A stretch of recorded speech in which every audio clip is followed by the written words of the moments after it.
Inspirasi Inforia Islami. Inspirasi Inforia Islami. Alhamdulillah kita dah kembali ke konti dan kita mulakan segmen kesihatan kita hari ini. Yang sahabat-sahabat di KL cutilah tapi tetap juga boleh dengar. Mana-mana yang lain pun boleh dengarkan segmen kesihatan sebab tajuk kita menarik hari ini tentang pemberian ubat batuk dan selsema yang selamat untuk kanak-kanak. Selalu kita tengok anak-anak ni sering kali batuk kan, berkahak pula tu, lepas tu selsema meleleh je dekat hidung.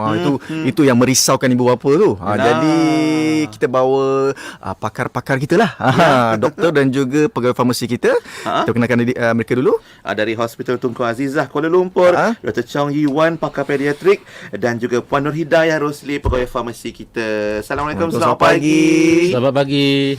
Dr. Puan Hidayah sihat? Waalaikumsalam, Puan. Assalamualaikum warahmatullahi wabarakatuh. Puan Confit, aku nak jawab salam ke aku bagi salam?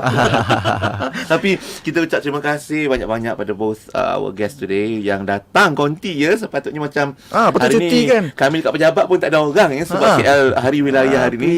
Mereka datang ni semata-mata untuk memberi pendedahan dan pencerahan lah kepada sahabat-sahabat yang mendengarkan pada waktu ini. Ini kira on call, doktor. Boleh je share information. Kan? Yang penting manfaat lah ya, semua nak tahu. Sebab kita tahu ibu bapa akan risau kalau nampak anaknya batuk-batuk ataupun selsema, tambah-tambah lagi dalam masa yang mungkin agak lama, beberapa hari kan. Jadi mesti nak cari solusi, dan pada mereka ubat adalah solusi yang terbaik untuk anak-anak ni. Mungkin kalau boleh kita cerita kebimbangan kita tentang ubat batuk dan selsema untuk anak-anak ni, doktor. Paling dibimbangkan apa tu? Sebenarnya batuk dan selsema ini adalah satu gejala yang sangat biasa. Okey. Jadi ia berlaku kepada semua orang. Terutamanya khas untuk orang tua dan kanak-kanak, mereka lebih serius sikit. So secara amnya batuk dan selsema ini tidak mengakibatkan kesan yang serius kepada individu tu. Okey. Jadi sebenarnya selsema tu berlaku kerana saluran nafas itu radang. Radang kerana mungkin ada jangkitan, ataupun dia ada radang kerana ada alergi, seperti rostung. So bila dia budak itu kecil seperti bayi, saluran nafas tu kecil. Jadi saluran nafas kecil. bila ada air selsema, lubang tu tertutup. Okey. Jadi lubang yang tersumbat ini, budak tu tak boleh nafas. Betul. Jadi dia merengek lah, dia merajuk lah, dia batuk lah. Jadi ibu bapa jadi sangat stres, risau. Jadi sebenarnya batuk adalah satu mekanisme semula jadi untuk budak itu mengeluarkan itu kahak ataupun hingus tu supaya dia boleh nafas. So jika saya tak bagi dia batuk, dia tak boleh nafas. Kan? So budak itu secara semula jadi dia akan batuk. Maknanya sebab hingus, lepas tu dia batuk Dia untuk perlu batuk keluarkan. Ya. Dia punya Masalahnya budak punya ototnya tak matang. Mereka punya otot di paru-paru tak kuat. Jadi budak punya batuk selalu tak berkesan seperti orang dewasa. Ubat batuk tu. Batuk. Batuk. Batuk tu sendirilah. Batuk itu tak berkesan. Jadi bila batuk tak berkesan, dia punya batuk akan berpanjangan. Okey. Kanak-kanak batuk panjang. Orang dewasa biasanya jika hingus ke batuk sekejap hilang. So dia memerlukan masa yang lama lagi lah untuk batuk tu kerana keluarkan. mereka punya batuk itu tak berkesan. Not effective cough. So itu yang membuatkan lagi stres ibu bapa tu. Memang doktor, sebab tambah kalau anak tu ada sejarah asma kan, takut dia pneumonia ke, dan perkara-perkara penyakit yang berkaitan lah menyebabkan mereka stres, anxiety. Mula gelabah nak bawa pergi hospital apa semua. So saya selalu beritahu ibu bapa, batuk itu okey. Saya tak nak sesak nafas. Jangan sampai sesak nafas. Batuk okey, sesak nafas tak boleh. So sebab doktor sebut tadi, anak-anak ni dia tak tahu nak batuk yang betul. Kalau kita orang dewasa, kita tahu batuk tu untuk relief, untuk clear throat ke ataupun clearkan laluan pernafasan kan. Anak-anak ni tak tahu. Kadang-kadang dia macam dia sesak nervous nafas macam. Jadi bila mereka batuk dan mereka sesak nafas, kena jumpa doktor. Kena ambil ubat, kena buat perawatan yang selanjutnya. Tapi jikalau mereka batuk saja, kami kena faham bila jangkitan itu hilang, batuk akan hilang secara semula jadi. Baik. So kita usaha untuk hilangkan jangkitan tu jugalah supaya dapat hilang batuk dan semua. Cuma kalau kita boleh fokus pada berapa usia anak yang kita bincangkan sekarang. Kanak-kanak ni.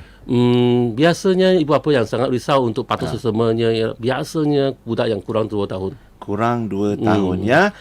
Okey. 2 tahun ke bawah. Sahabat-sahabat kita yang menonton, kita nak juga maklum tentang apa yang Dr. Chong dan juga Puan Hidayah kongsikan pagi ni. Mungkin dari sudut ubat, kadang-kadang bila nampak anak ni dah batuk sesama, mungkin Puan Hidayah nak kongsi sikit. Adakah yang datang jumpa Puan, ada tak ubat apa yang sesuai? Memang confirm dia akan tanya kan ubat. Macam mana pengalaman tu? Kalau ubat jumpa saya kan. So kalau tengok kajian dekat Malaysia ni, dia buat kajian dekat private dengan dekat klinik kesihatan kerajaan. Kajian tu tunjuk kata kebanyakannya fasiliti akan bagi ubat batuk atau semua kepada kanak-kanak ni lah. Okey. Jadi yang membimbangkan KKM ni, benda ni jadi macam benda biasa. Normal pula, benda lazim. So kalau boleh kita memang kenapa kita tak bagi? Sebab kita takutkan kesan sampingan dia. So sepatutnya tak boleh. Bukan tak boleh, kita tak sarankan. Tak disarankan untuk anak kecil. So KKM dia dah menetapkan kita bila dah terlalu kerap lah selalu orang bagi perkhidmatan fasiliti. So kita KKM dah sarankan tidak disarankan bagi kepada kanak-kanak yang berumur 2 tahun ke bawah. Kenapa?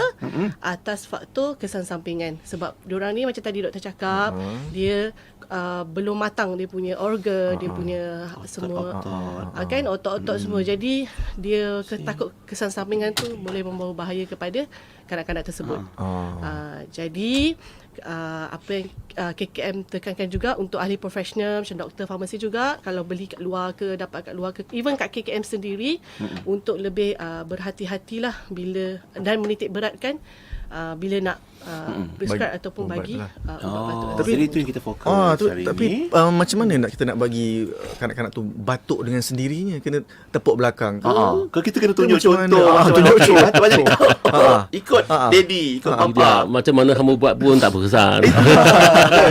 Tapi mungkin secara amnya boleh tepuk-tepuk belakang sikit. Belakang. Membantu dia batuk. Minum air. Sebab batuk kahak dia boleh keluar melalui muntahan. Dia telan pun boleh melalui najis. Lendir tu kan. Tapi jangan buat bila minum air tu jangan buat tersedak pula kan. Jadi bila dia batuk, kahak akan keluar. Jadi tak berkesan kerana tak keluar di mulut je. Jadi bila di mulut, minum air dia membantu kahak itu melalui saluran telan tu, saluran makanan tu. Jadi dia akan masuk dalam saluran makanan perut dan keluar. So saluran yang lain di antara depan sini di dalam mulut. Jadi itulah yang sepatutnya lah yang berlaku antara lah yang kita boleh atasi. Yang paling penting kalau boleh disarankan supaya tidak mengambil ubat batuk atau sesama untuk anak bawah 2 tahun. Ada yang sahabat kita dia kongsi ni dekat komen ni, doktor dengan Puan Nur Hamizan namanya. Betul orang dulu kalau anak kecil umur bawah setahun sesama, sapukan kunyit hidup di batang hidungnya. Maknya tengah siang ikan letak kunyit, dia sapu kat hidung anak tu. Mungkin macam tu lah. Mungkin ini petua orang lama lah kan. Dah kuning hidung anak tu.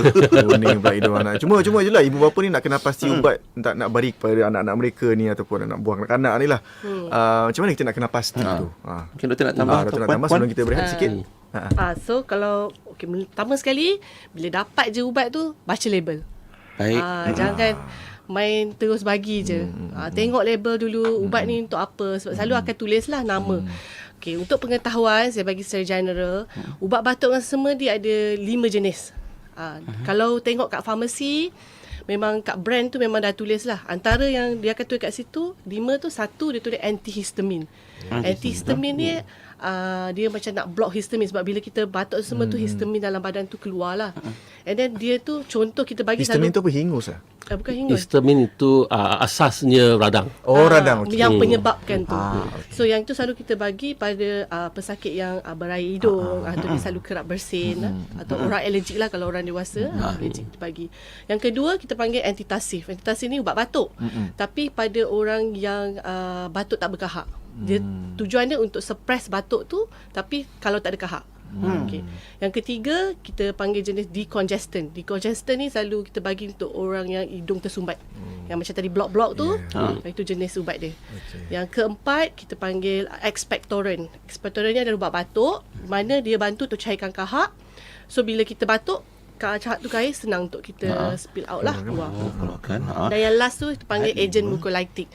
Dia kalau tengok iklan tu yang selalu ada mucus dia longgar-longgar kan, sama macam tu lah. So tujuan dia bila kita batuk senang untuk keluarkan kahak tu. So basically bila dapat ubat tengok pada kotak tu pada dia akan ada tulis ada. Maknanya kita tahu kita punya situasi selsema tu atau batuk tu macam mana dan kita akan cari ubat yang sesuai daripada 5 jenis ubat yang beza tadi. Ahli profesional macam doktor farmasi dia memang akan tanyalah sebab tu bila sebelum dapat ubat kita akan tanya batuk macam mana, selsema macam mana untuk kita bagi ubat-ubat yang sesuai. Cuma kalau tak faham label tu kena minta bantuan lah daripada farmasi. Baca-baca tak faham. 5 kali baca tak faham. Tak apa, boleh tanya. Boleh tanya lah kan. Sebab itulah kita kena bertanya. And then selain daripada tu dekat Malaysia ni kilang pharmaceutical memang KKM memang macam mana cakap? Pantau apa? Bukan sarankan, dia dikendaki kalau dia nak keluarkan ubat batuk sendiri, dia dikendaki untuk tulis amaran keselamatan. Memang wajib memang wajib. Kalau tengok kat botol-botol memang akan nampak. Sebab dia ada kesan sampingan later. Itu kita cerita sekejap lagi. Apa kesan sampingan? Tambah-tambah lagi bila diberi pada anak-anak kecil yang batuk dan selsema, tambah-tambah lagi ada 5 jenis tadi tu, kita main bagi je pada anak-anak. Ada kesan dia, hati-hati. Cuma nak nanti kita Nanti kita sambung. Okey. Kesan sampingan kalau kita ambil juga ubat batuk dan selsema untuk anak-anak kecil kita. Dr. Chong nak tambah apa-apa? Kejap lagi lah Sekejap lagi. Okey, baik. Sahabat semua kita balik kejap kembali selepas ni. Warna Pagi Radio IKIM. Inspirasi Inforia Islami. IKIM Inspirasi Inforia Islami 8.45 pagi. Kembali bersama Lut dan Pian di Warna Pagi bersama Dr. Chong dan juga Puan Nur Hidayah dari Hospital Tunku Azizah Kuala Lumpur. Ya, saya ada sahabat-sahabat kita yang mungkin on the way ke pergi hospital kita, mungkin nak dapatkan rawatan dan nasihat, mungkin ambil ubat ke. Hari ni kita fokus tentang ubat batuk dan selsema untuk anak-anak. Boleh dibagi ke tidak, selamat ke tidak dan ada kesan sampingannya. Mungkin kita sambung Dr. Chong sikit sambung dan Puan Hidayah. Dan tadi kami bincang tentang 5 jenis ubat batuk. Sebenarnya semua ini ubatnya berkesan untuk orang dewasa. Berkesan, memang berkesan. Tapi untuk kanak-kanak terutamanya antitussive ataupun decongestant ataupun mucolytic, semua ini tak begitu berkesan kerana secara umumnya mereka punya patuk itu otot tak berkesan. Seperti jika kami bagi itu ubat cair kahak, banyak ibu bapa bila mereka jumpa doktor di swasta ke di luar, mereka bawa dan jumpa saya dan beritahu, doktor bagi ubat batuk ini cair kahak. Tapi saya kata budak dah pandai batuk. Jikalau bila tu kahak itu dicairkan, kahak itu lebih. Lagi lebih, lagi susah nak batuk. Jadi selalunya ubat cair kahak tak sesuai untuk budak, terutamanya kurang daripada 2 tahun. Mana dia akan menambahkan lagi kahak, siap boleh membuatkan mereka susah nafas. Susah nafas lah. Dia cair kahak dia. Tapi bukan cair kahak tu dia bukan akan dia tak pekat lah. Dia tak pekat, tapi otot pun masih tak kuat. Sebab itulah otot jadi tak boleh keluar. So orang dewasa bila cair kahak, senangnya patut dia keluar dah. Tapi kanak-kanak yang kurang 2 tahun memang susah. Maknanya ubat itu memang sesuai untuk orang dewasa, bukan untuk kanak-kanak. Kerana ubat tu terlalu kuat untuk kanak-kanak. Puan Hidayah? Boleh. Jadi tak sesuai untuk mereka. Dia kalau untuk kanak-kanak apa-apa pun kita dos lah, ikut berat lah. Bukan boleh main bagi je lah. Betul kan. Lepas tu dia problem dia yang kita tak bagi tu dari segi satu isu kematangan otot tadi dia macam organ dalaman semua. Yang kedua dari segi isu kesan sampingan ubat tersebut. Kesan sampingan tu memang akan terjadi. Apa-apa ubat ke memang ada kesan sampingan dia. Cuma dia adakah dia memudarat ataupun dia tidak. Kalau orang dewasa kita boleh tahan. Contoh lah, saya beri contoh macam antihistamin tu, contoh kalau nama ubat dia chlorpheniramine. Kalau kat luar nama orang panggil Piriton itulah. Ataupun diphenhydramine. Ngantuk kan? Ngantuk kan? Itu yang dewasa pun ngantuk. Tapi boleh handle kan orang dewasa? Boleh lagi lah. Saya tak boleh. Sesuaikan waktu lah. Sesuaikan waktu lah. Malam lah makan. Terus mata tu kecil je. Kanak-kanak, especially yang below 2 years old tu, so benda tu takut memudaratkan kepada mereka, membahayakan mereka. Dia boleh tadi mengantuk, dia boleh jadi antara saya bagi tahu antara kesan sampingan yang boleh bahaya kepada kanak-kanak bawah 2 tahun ni. Dia boleh mengantuk, dia menggigil badan, kadang-kadang tu boleh sampai sawan lah, ataupun macam tadi sesak nafas tu semua. Ada contoh lagi ubat lain, promethazine ke, tu selalunya dia boleh menyebabkan kesukaran bernafas. So lagi 2 tahun bawah ni lagi tak boleh bercakap. Dia, kalau dia ada cerita-cerita tu pun kita tak boleh nak tahu. Betul. Jadi nanti tak pasal-pasal dia terus susah nak bernafas, kan, jadi bahayalah dan mungkin boleh membawa maut.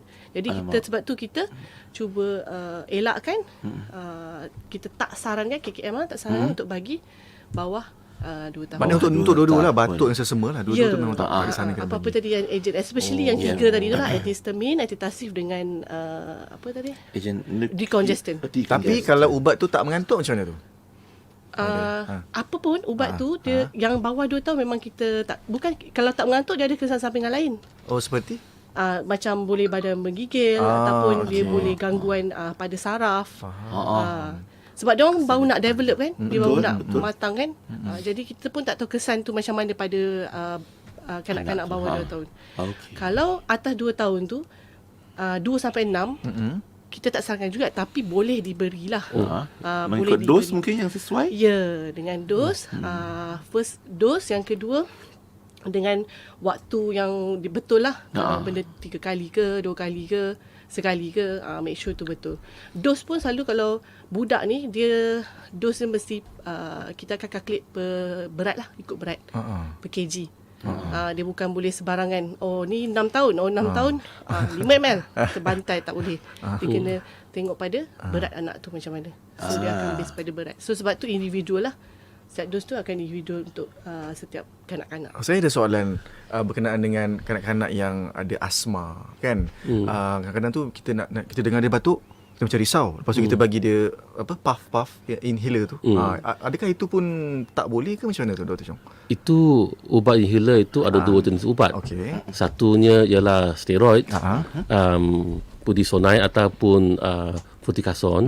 Ubat steroid itu untuk budak yang ada asma yang perlu rawatan panjang. Jadi ubat steroid itu hari-hari, pagi dan petang. Tapi ubat yang katakan ubat patut untuk asma itu ialah ubat yang cap dia biru. Dia punya penutup itu biru. Bukan merah. Yang biru itu namanya Salbutamol. Dalam pasaran mereka kata Ventolin. Ventolin. Okay. So ubat Salbutamol itu adalah ubat patuk untuk asma. Jadi bila asma punya budak patuk, bila dia guna Salbutamol membantu saluran nafas tu lega. Bila saluran nafas tu lega, angin boleh masuk lah, udara boleh masuk lah. Jadi dia bila patuk akan lebih selesa. Jadi ubat patuk asma itu ialah Salbutamol. Dan selalunya jika dia ada asma, dia guna Salbutamol sangat berkesan. Maknanya boleh lah. Boleh. Even bawah 2 tahun pun. Boleh. Tapi jarang kami bagi diagnosis asma untuk budak kurang 2 tahun. Faham. 2 tahun kita tak boleh nak describe lah untuk biasanya doktor akan kata mungkin asma tapi belum pasti lagi, tunggu 2 tahun lagi. Jadi bukan doktor tu tak pandai. Tapi yang sesuai, kita bagi sesuai dengan umur dia lah kan. Diagnosis asma itu hanya bila kami buat 4-5 tahun. Jadi doktor bukan tak pandai, dia pandai tapi dia mana sikitlah dia bagi yang sesuai. Ada kesan sampingan itu yang kita bincang tadi. Cuma saya pernah tengok ada juga ibu bapa yang anak dia selesema, dia guna satu alternatif atau ubat yang nasal drop something yang dia blow dalam hidung keluarkan kahak. Yang sedut pun dia juga. Kadang-kadang sampai hati nak tengok bila mak-mak budak buat macam tu pada anak-anak kecil kan. Adakah itu berkesan, doktor, ataupun boleh nak kongsi? Sebenarnya dia berkesan. Sebenarnya berkesan, memang itu yang itulah the best orang itu sebenarnya ialah kami panggil nasal toileting. Maksudnya kami cuci hidung. clear lah bagi saya. Tapi kesian lah doktor tengok Tak sakit pun. Tak sakit pun. Oh, ya, tak sakit. Nak cuba tak? Kita buat demonstrasi. Tak sakit Budak lebih takut daripada sakit. Sebab dia ini tiup-tiup masuk. Cuba bayangkan kamu baringkan budak, masukkan air, banyak air dan dia tercekik tak boleh nafas. Jadi cara bagi itu kena ajar. Betul lah. Jadi buat dengan cara betul. Jadi buat dengan cara yang berkesan dan tidak membuatkan budak itu takut. Kejap, ini kita cerita pasal yang apa tu, spray yang dolphin tu kan? Ya, itu nama tu lah. Itu nama lah. Ataupun Orang panggil nasal drop macam itulah sebab dia ada liquid. Ataupun di hospital kami selalu bagi ubat titik air garam. Ubat titik air garam itu kesannya senang-senang je. Masuk dalam hidung supaya hingus tu lebih cair dan dia mengalir.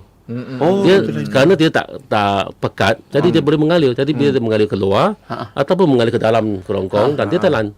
Okey. Dia clearkan lah. Saya teringat pula saya sedut hingus anak-anak saya dulu kecil-kecil dulu kan. Dia ada macam tiup-tiup. Adakah itu bagus juga? Ada satu nenek dia kena mulut. Betul, orang dulu memang Kan. Itu cara orang lama. Tapi mulut kan banyak kuman. Tak nak nanti transfer So tak guna mulut tapi guna tiup. Boleh. Baguslah. Boleh. Okey. Terima kasih doktor, itu jawapan yang memberi kelegaan pada kita yang mendengar dan mungkin melihat pengalaman tersebut. Cuma tadi bila Puan Hidayah sebut pasal ada yang juga ambil ubat ikut dos yang sesuai untuk anak-anak.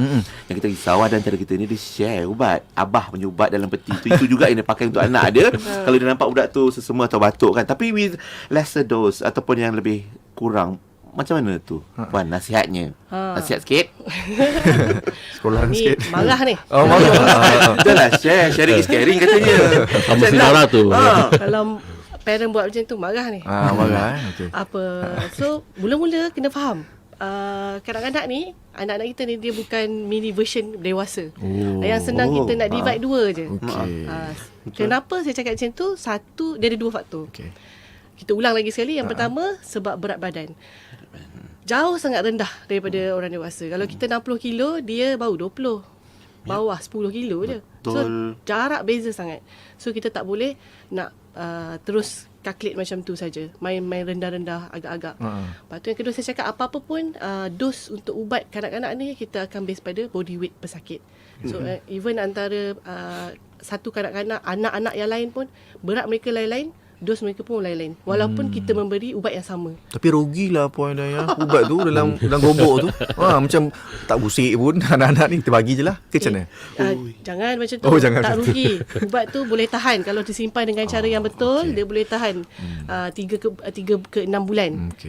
So, yang kedua dari segi organ tadi. Kematangan organ-organ dalaman tu. So, tak sama. So, cara tindak balas ubat tak sama dengan dewasa. Sebab mereka baru, nama pun tumbesaran kan, baru nak membesar kan kanak-kanak. Jadi semua pun baru nak membesar, baru nak terjadi baru nak perfect. Jadi cara ubat tu bertindak, kalau bagi dos yang tak betul, so cara dia lain. So mungkin boleh memudaratkan kanak-kanak tersebut lah. Especially yang pensil ulang bawah 2 tahun. Janganlah semudah itu Kalau boleh jumpa doktor, tanyalah apa yang terbaik. Cuma ada beberapa ni kata, alah sikit je bagi. Boleh ke tak boleh kejap lagi? Boleh doktor? Tak boleh. Doktor jawab dulu. Sila. Doktor jawab dulu, silalah. Apa dia jawapan? Sebenarnya ubat-ubat antihistamin ini ada orang juga bagi. Doktor pakar kanak-kanak yang jaga kulit dan jaga restung, memang kami akan bagi dengan dos yang kami kontrol dan kami kena follow up. So, jadi bukannya antihistamin tak boleh bagi, tapi kami kena bagi dan pantau. So, ikut doktor, pakar dan mereka akan bagi dan tengok kesan sampingan dan dia akan adjust Jadi macam ada apa Puan Sharifah kata ni, jangan apa rasa dia? rugi, kesihatan anak-anak tu lebih penting. Ya, maafkan saya. Sampingan ke anak tu tak selamat ke macam mana, lebih kita risaukan dia. Baik, ada lagi tak cerita-cerita ataupun apa-apa pertanyaan berkaitan dengan anak-anak bawah umur 2 tahun khususnya yang batuk dan sesama? Ibu-ibu, ayah-ayah, jangan lepaskan peluang untuk bertanya. Tamu kita hari ini Dr. Chong Yiwan, pakar pediatrik Hospital Tunku Azizah Kuala Lumpur, dan juga Puan Nur Hidayah Rosli, pegawai farmasi kita. Kita akan kembali selepas ini. Jangan ke mana, terus stay bersama kami di Warna Pagi Radio IKIM. Inspirasi Infuria Islami. Alhamdulillah, terima kasih sahabat-sahabat yang mendengar dan juga turut menonton di Facebook dan YouTube. Anda boleh berinteraksi dengan kita, tanyakan Dr. Chong ataupun Puan Nur Hidayah berkaitan dengan anak-anak yang batuk dan sesama, khususnya bawah 2 tahun. Okey, sebelum kita pergi soalan seterusnya ni, ada berkenaan dengan ni lah, ada orang bertanya kalau macam anak tu macam 2 bulan kan, dia masuk hospital batuk lama sangat sampai kecil lagi. Tapi doktor tak bagi ubat. Apa nak buat tu Dr. Chong? Kena rujuk kepada doktor pakar. Okey. Doktor pakar mungkin akan siasat mengapa batuk lama. Mungkin cek ada TB ke, tuberculosis ke. Jikalau tak ada jangkitan yang lain, jadi mungkin mereka boleh mulakan ubat asma untuk sementara. Sementara.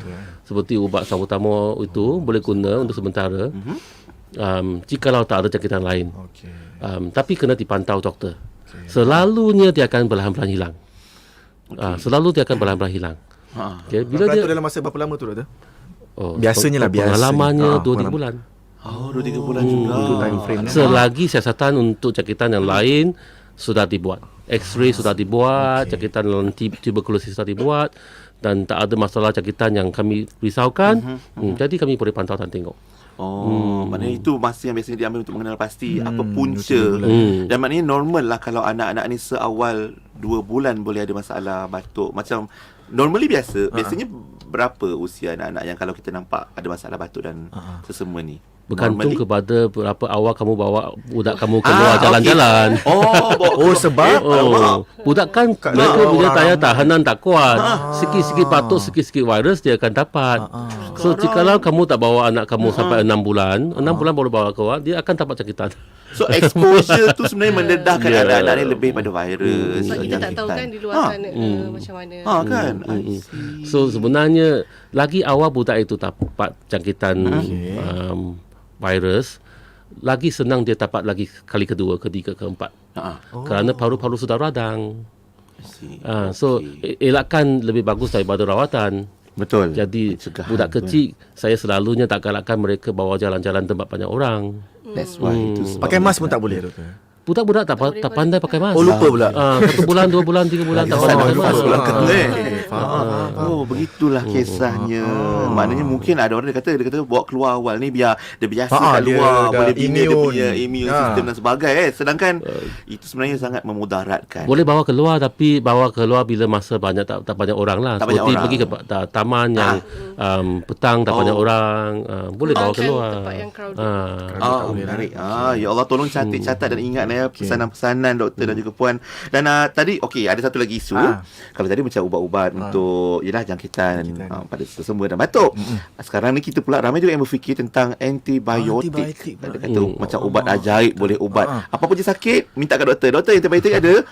Tanya ada stok tak doktor? So macam mana juga pula pandangan doktor dan puan Hidayah? Siapa nak jawab dulu? Saya jawab lah. Doktor Chong dulu. Antibiotik tambah-tambah untuk anak-anak pula doktor. Ya, baru 2 tahun ni. Antibiotik seperti kata bukan satu ubat ajaib. Asasnya bila kami ada batuk sesama, kami nak tahu ini jangkitan kuman ke jangkitan virus. Jangkitan virus tak payah ubat. Tak payah antibiotik.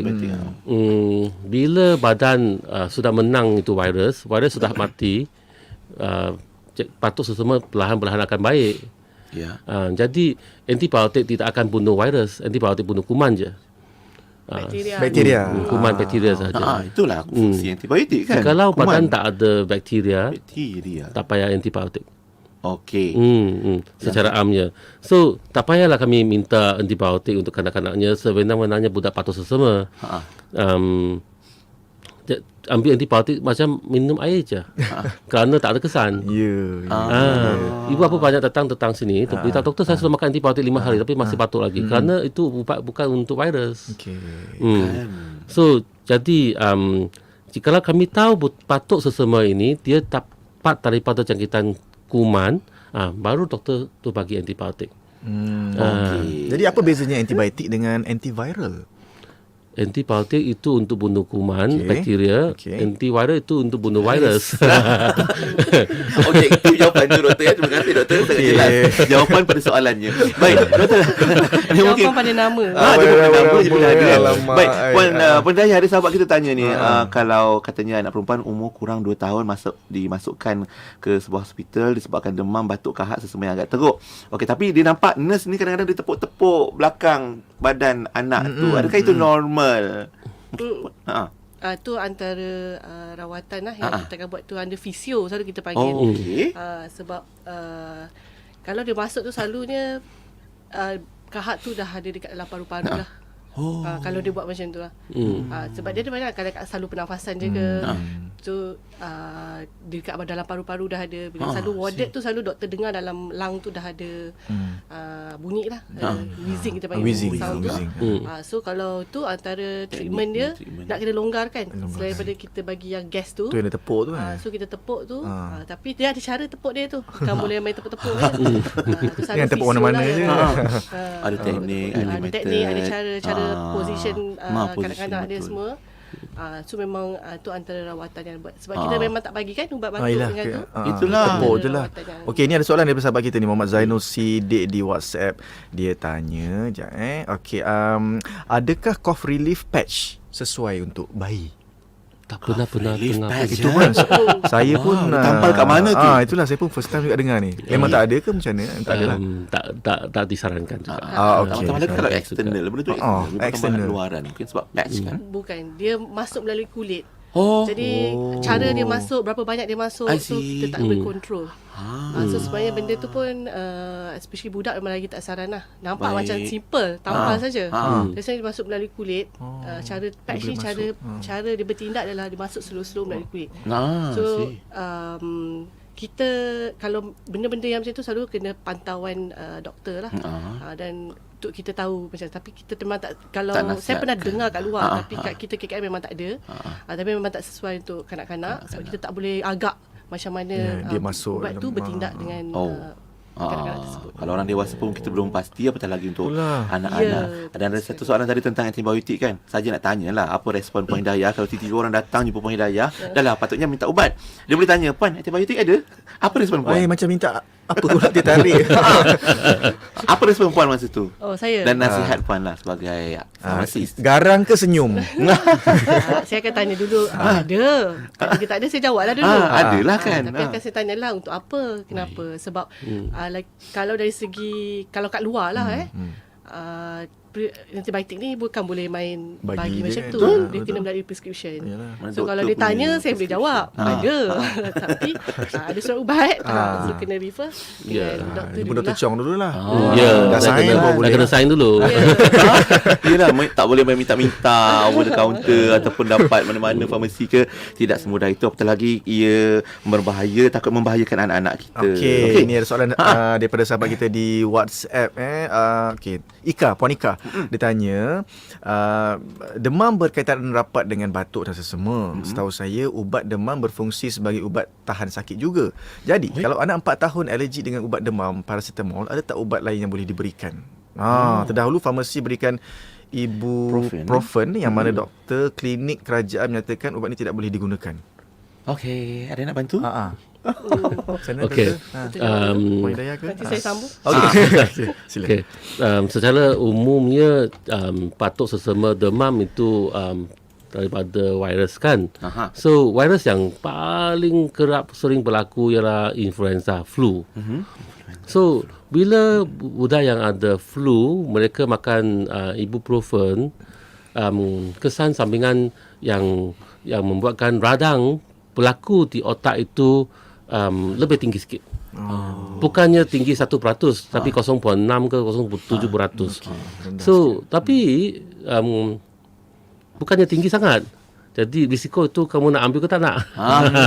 Tapi tetap ada risiko secara umumnya KKM kami tak galakkan kerana pada tahun 2016, 17, 18 kami nampak ada satu trend meningkat budak demam sesama dan tempat flu dan mereka datang hospital kerana ada radang di otak. So sejak itu kami tak sarankan untuk gunakan ibuprofen untuk rawat demam untuk batuk sesama demam. Okey. Jadi jikalau dia pun tak boleh buat dengan ubat paracetamol kerana ada alergi, jadi kami kena buat secara eksternal. Maksudnya mungkin boleh buat tablet sponging, itu dah mandi air suam dan bagi dia pakai baju yang longgar dan biar dia demam turun dengan sendiri. Okay. Kita treat lah kalau dia ada batuk sema tadi tu. Sebab kadang dia demam tu sebabkan either jangkitan ataupun sebab batuk tu kan. Selalunya sebab jangkitan lah dia demam tu. Jadi kes macam ni kadang baru kalau betul jangkitan kuman dan kita bagi antibiotik lah. So bila dia baik yang tu, so automatic demam tu pun akan turun lah. At the same time memang kena sponging semua lah. Kena basahkan, mandikan dia. Bukan boleh hilang macam tu, memang kena turunkan juga temperature. Dia risau tu asyik nak mandikan je kan. Tapi kalau dia doktor tu prescribe juga, apa-apa pun dia memang akan ada pemantauan doktor. Selalunya kan pagi ni selalu doktor pakar lah.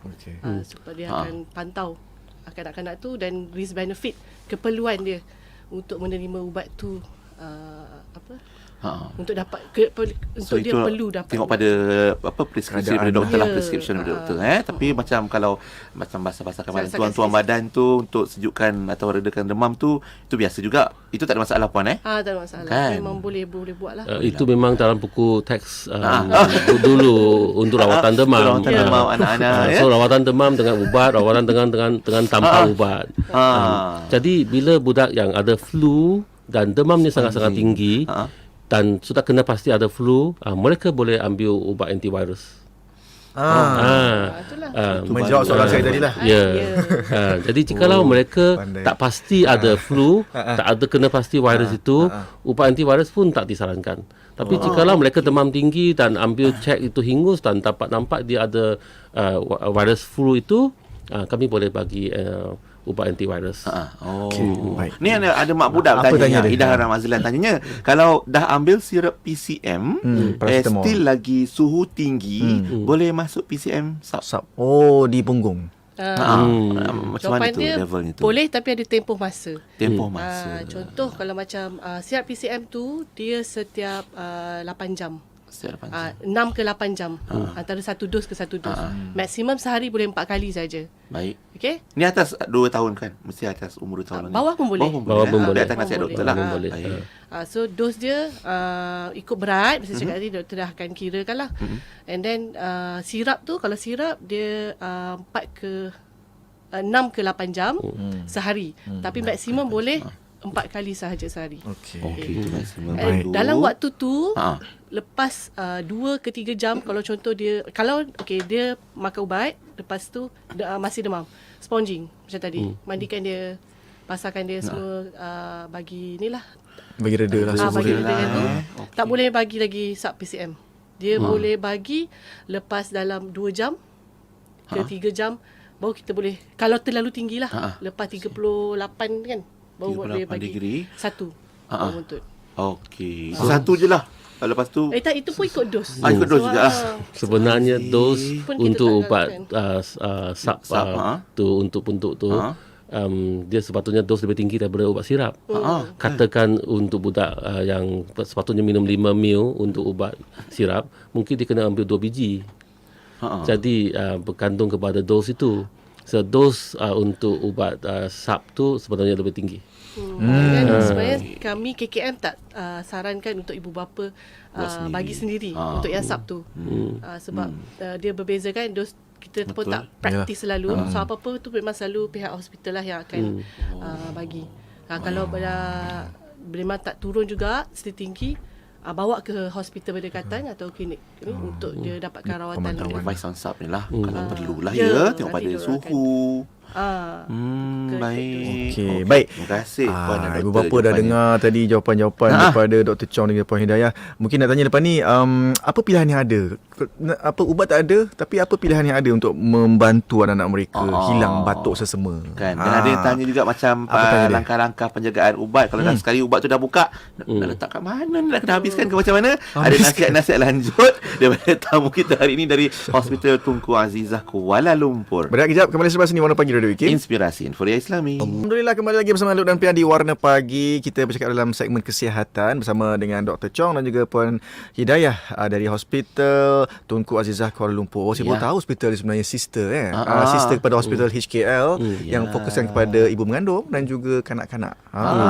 Jadi mungkin ada antara sahabat kita yang mendengar dan menonton pagi ni pun mungkin klien pada Dr. Chong dan juga Puan Hidayah kan pernah jumpa. Ya. Kita bawa pinjam kejap konti ni Dan ada sahabat kita yang berkongsikan tanya? susu ibu sebenarnya sangat-sangat bagus untuk kesihatan anak-anak ni, untuk imun sistem mereka. Buktinya anak-anak saya alhamdulillah kurang demam, kurang batuk, kurang sesama, termasuk juga kurang jangkitan di luar. Melainkan ialah kalau Allah nak uji sakit-sakit tu adalah juga, tapi kelebihan susu ibu lah, betul juga kan Puan Hidayah dan doktor kan. Baik. Okey, apa pilihan yang ada? Kalau ibu bapa ni ialah tengok anak dia batuk sesama dalam kadar yang lama, dia kata alamak, nak pergi ubat tak boleh. Apa pilihan yang dia orang ada? Okey. Jikalau batuk yang kadang lama itu masalah lain, tapi jikalau batuk dalam minggu pertama, kanak-kanak patutnya bukan macam orang dewasa. Kami patuk 1-2 hari. Kanak-kanak patuk dalam satu minggu. So bila mereka patuk, kami posisikan mereka semasa mereka tidur. Jangan tidur terlantar, tidur mengiring. Satu. Kedua, bila dia ada banyak hingus, kami boleh buat suction dengan itu syringe bulb. Okay? Tadi kami sudah bincang syringe bulb. Jadi jangan guna mulut. Dan ketiga, kami boleh gunakan itu ubat titik air garam, nasal drop. Ada yang spray nasal drop, ada yang drop punya. So dropkan dengan cara yang betul, mengalirkan itu air kahak ataupun air hingus tu, dan bila air hingus tu dialir dengan baik dan dia tak patuk dengan teruk. Selalunya dia patuk sangat teruk kerana bukannya sakit kerongkong, tapi lebih kepada hingus yang tersumbatkan saluran nafas. Dan keempat, jikalau mereka sudah patuk lebih 1 minggu, perlu jumpa doktor. Masa itu doktor kena tengok ini jangkitan virus ke jangkitan kuman, ada jangkitan paru-paru ke tak, ada sesak nafas ke tak. Jadi jikalau ada sesak nafas, ada jangkitan paru-paru ataupun dia jangkitan kuman, doktor mungkin akan bagi antibiotik. So dalam masa ini pastikan budak boleh minum. Dalam zaman dulu ibu bapa selalu pastikan anak minum. Tapi zaman sekarang mereka tak boleh makan, tak boleh minum, ibu bapa sudah tak apa nak buat. Tapi tak boleh makan tak apa. Tapi tak boleh minum tu kena kalahkan. Mereka tak nak makan kerana hingus tersumbat, tak boleh nafas. Jadi bila kamu sudah buatkan hingus tu mengalir, dia boleh makan ataupun boleh minum, jadi dia akan perlahan-perlahan baik. Pastikan mereka boleh minum minuman air yang berzat. Jangan minum air kosong sahaja, minum susu. Itu membantu semua. Faham. Dia mudah je sebenarnya. Yang penting kita jangan panik. Kita buat satu persatu dan ikutlah nasihat doktor dan Puan Hidayah. Cuma ada juga yang bertanya, ramai yang bertanya. Kita rangkumkan komen dan persoalan berkaitan dengan alternatif. Ada yang bertanya, kalau bagi propolis, bagi madu, bagi habatus sauda, ada air kelapa pun mungkin ada. Contoh-contoh alternatif pada ubatan. Apa pandangan Puan Hidayah? Boleh. Is it works? Benda yang elok-elok tu semua boleh. Tapi untuk anak bawah 2 tahun okey ke? 2 tahun betul. 2 tahun selalu memang susu ibu lah. Itu yang terbaik lah. Dengan air lah, air kosong, air biasa. Apa pun hydratekan patient. Hidrasi. Hydratekan patient kanak-kanak kita. Sentiasa even demam pun sama. Minum air. Kena minum air banyak supaya dia tak kurang air. Yang alternatif tadi tu tak ada masalah lah. Banyak tu semua tak ada masalah. Saya tak kata tak boleh. Mesti boleh. Selagi dia budak boleh minum. Dia nak makan, dia nak minum. Budak boleh, asalkan dia nak minum, kita bagi selagi dia boleh minum dan selagi dia boleh rehat dan dia boleh alternatif tu selagi tak membuatkan budak itu bertambah teruk. Ya betul. Dia tak lembek, dia tak lemah, dia tak asyik muntah saja, cerit ke apa tu. Yang itu semua kena elakkan lah. Kita sendiri boleh nampak kan. Ya, kalau dah nampak dia dah keadaan macam tu, memang terus kena bawa ke Okey, kalau ikut pengalaman Dr. Chong dan Puan Hidayah kan, apa sebenarnya yang selalu terjadi di ward di klinik lah berkenaan dengan batuk sesama tentang ibu bapa ni. Kalau sampai masuk ward tu apa kalau kes? boleh kita rangkumkan sekali, kita bagi nasihat kepada penonton. Secara umumnya bila masuk ward dia bukannya batuk sesama dah, dia jangkitan paru-paru. Oh, okey. Dan yang satu lagi yang selalu masuk ward juga, jikalau bukan jangkitan paru-paru, ialah budak tak boleh minum. Jadi kami kena faham anak kami sendiri. Dan kami kena ajar mereka selalu kena minum dan belajar minum air. Dan bila mereka tak sihat lagi, kami kena guna cara, 100 cara lah. Apa cara yang boleh buat kan budak boleh minum. Possible. IB, IC, ID sampai semua. Sampai Z lah. Sampai Z. Jadi galakkan ibu bapa untuk belajar untuk memahami anak kami tanpa kita minum. Biasanya bila mereka tak boleh, sudah tak ada cara jalan lain untuk bagi minum, kami masuk buat kantung air. So selalunya masuk ward untuk budak sesama batuk yang biasa, yang bukannya serius jangkitan paru-paru, ialah tak boleh minum. Yang satu lagi ialah tak boleh nafas kerana tersumpat. Jadi mekanisme tersumpat itu sangat penting. Jadi ini mechanical, ini bukan doktor, ini tukang cuci hidung je. Jadi bila budak kecil tak boleh nafas, kami buat suction. Suction pun sakit. So tapi bila mereka tak boleh nafas, kami kena buat. Jadi budak kecil-kecil 2 bulan 3 bulan tak boleh nafas kerana tersumpat hidung, kami akan pantau di kecemasan dan suction. Dan selepas tu jika papa mama sudah belajar caranya yang boleh buat, dan mereka boleh balik. Jika tak boleh, kami akan masuk untuk pantau 2-3 hari. Dia suction, dia sedut doktor Dia bukan blow. Maknanya daripada sebelah lubang hidung dia akan keluar tu itulah ibu bapa kena belajar. Yang mereka beli daripada farmasi, farmasi kena ajar. Macam kalau salah teknik tu kesian pula budak tu dari mangsa. Maknanya kena ada teknik yang betul. Kena ajar. Baik doktor, terima kasih menjelaskan macam-macam keadaan. Yalah, sebab ada mungkin parents atau ibu bapa ni ibu bapa muda. Ini anak pertama pula tu. Jadi dia macam apa nak buat ni, macam-macam dia cuba takut kan. Anxious pun ada juga. Okey, kita sampai ke penghujung dah. Mungkin pesanan ataupun nasihat lah. Puan Hidayah. Untuk semua, kita mula dengan Puan Hidayah dulu. Silakan. Okey, ada apa? Saya bagi sikit pesanan lah untuk semua ibu Tips bapa. ke boleh? Dari segi farmasi punya bahagian lah. So first kali bila dapat ubat, baca label. Okey. Saya kalau bagi ubat patient pun saya akan especially pada bapa lah ya. Dia suka Kenapa nak kena tekankan? sebab bapa dia Memang tu curang pengalaman baca lah, situ sikit. Okey. Sebab bapa biasa tolong bayar. Jadi bila dapat ubat, baca label. Okey. Kita tulis situ dah berapa dos dia, berapa kali sehari, Okey. and then ubat jenis apa. So selalu kita dah tulis kat situ lah. Yup. Baca label dengan teliti sebelum bagi ubat kepada anak. Okey. Yang kedua, kalau selalu kerap pergi mana-mana fasiliti, ada kerajaan ataupun swasta, bila dapat ubat tu kena ambil tahu ubat apa yang doktor tu bagi. Contohlah macam hari tu dah pergi swasta, lepas tu tiba tak baik, pergilah government. So apa doktor tu bagi, kena maklumkan kepada kita lah, supaya elakkan kita terbagi double dose ke, kita terbagi ubat yang sama. So benda tu boleh membahayakan kat anak-anak. So setiap kali dapat ubat, kalau tak pun snap je, tag gambar ke, ataupun bawa sekali ke, ni ubat-ubat yang saya dah dapat. So doktor doktor akan tengok lah ubat tu sesuai ke tak, perlu diteruskan atau tak perlu. Sebab bila kita selalu dapat parent, dia cakap hari tu saya ada dapat sekian-sekian ubat, perlu ke saya makan? So saya susah nak cakap sebab saya pun tak tahu ubat apa yang dia Sebut lah warna kuning, warna merah. Alamak. Kan? Dia main teka-teki pula dengan Puan. Dah Puan nak kena Google pula dah. Itulah kan. Jadi apa-apa pun ambil berat lah tentang apa ubat yang kita bagi. Okay? Kenali ubat anda. Kenali ubat anda. Yang ketiga, cara pengambilan ubat. Saya cakap apa-apa ubat teknik, kalau salah cara pun tak boleh jadi tak berkesan ubat tersebut. Okey, salah satu dia cara pengambilan dia macam mana, apa ke mulut ke, buntut ke, masuk hidung ke.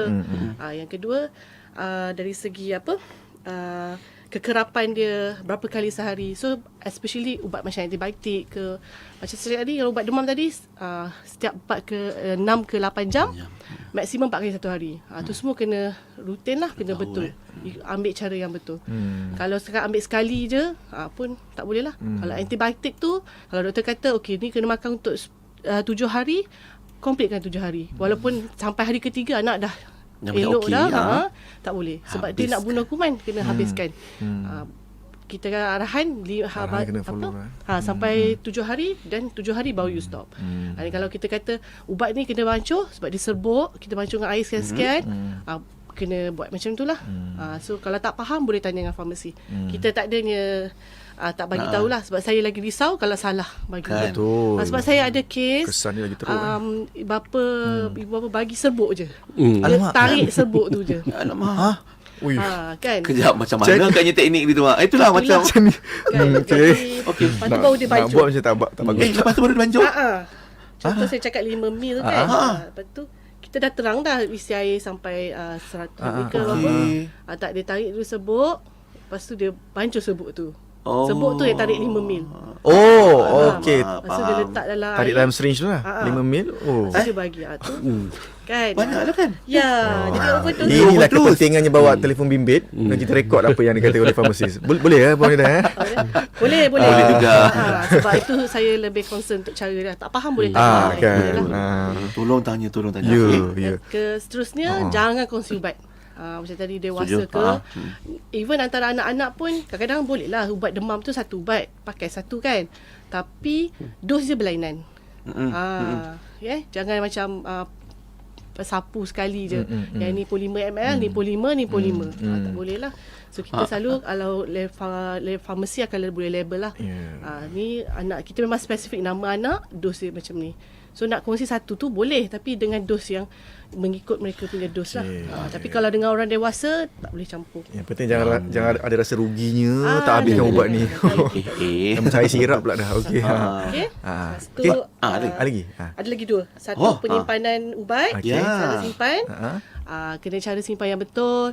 Kalau ubat yang antibiotik dia ada tempoh dia lepas 7 hari, lepas tu kena let go dah sebab dia tak tahan kan. And then kalau ubat yang dah buka, kena tulis tarikh dekat botol tu. Bila tarikh kita buka. Selalunya ubat kita simpan dalam peti ais sebab kita manis kan. Air gula. Jadi kita tak nak ada kuman kalau suhu, kalau rumah panas ke apa kan, kita kan lembab. Jadi kita prefer simpan dalam peti ais, dia akan tahan dalam 3 bulan lah, 3 ke 6 bulan. Kalau belum buka, boleh tengok expired pada botol tersebut. Okey. Dan last sekali, anak-anak kita ajar amalkan kebersihan. Especially tangan. Hygiene lah penting sebab benda tu tangan yang suka sentuh muka. Dan kalau lepas main ke apa, basuh tangan sebelum makan apa, make sure lah. Kebersihan kena jaga untuk elakkan dia kena mudah kena jangkitan batuk dan sesak. Untuk elakkan jangkitan dan juga supaya mudah cepat sembuh jugalah kalau sakit kan, jaga kebersihan. Baik doktor, silakan doktor. Saya sangat senang je. Bila tak sihat jumpa doktor dan tahu kena kamu punya ubat dan pastikan budak itu boleh minum air. Apa-apa sakit budak itu kena minum air dan air yang berzat, hydrated. Dan bila mereka boleh minum air, mereka punya gejala tak akan serius sangat. Baik. Sebenarnya bukan untuk anak-anak je, orang besar pun, dewasa pun kena selalu cukup minum air untuk kekal hidrasi dan juga aktif lah, sihat selalu. Terima kasih banyak tetamu-tetamu kita, Dr. Chong Yi Wan, pakar pediatrik Hospital Tunku Azizah KL, dan juga Puan Nur Hidayah Rosli, pegawai farmasi Hospital Tunku Azizah KL juga. Terima kasih doktor, terima kasih Puan atas konti hari-hari cuti wilayah ni. Selamat bertugas. Selepas ni macam mana? Pergi sambung kerja ke macam mana? Okey, jawapan masing-masing. Tak apa, jangan risau. Tengok wayang lah. Baik, terima kasih, jumpa lagi. Assalamualaikum. Bye-bye. Terima kasih. Sama-sama. Alhamdulillah. Itu dia tetamu kita hari ini, menarik perkongsian kita. Terima kasih puan-puan dan tuan-tuan sekalian yang bersama kita berinteraksi dan juga bertanyakan soalan. Boleh tonton kembali video kita di Facebook IKIM FM untuk panduan semua. Jaga tahu sebab ini memberi kesan yang kesan lah kepada anak-anak kita kalau salah ambil ubat dan sebagainya.